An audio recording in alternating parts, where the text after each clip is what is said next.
Hello, welcome to the We Are Searching YouTube channel.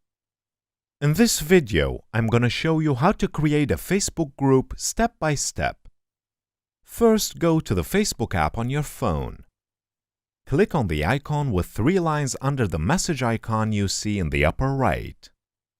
Go to the group option from the drop-down list. To create a new group, go to the plus icon in the upper right.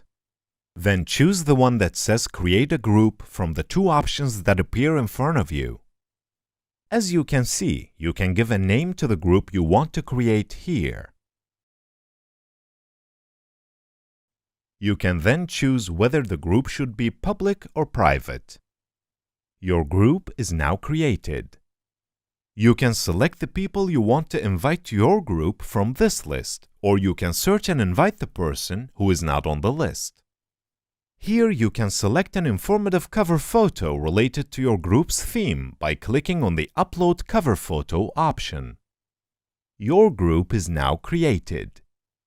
By clicking on the sharing options presented to you here, you can perform actions such as invitation, photo sharing, and post sharing, writing a description. I hope you enjoyed the video. If you want videos like this to come, don't forget to subscribe to our channel, like the video, comment, and click the bell for new videos.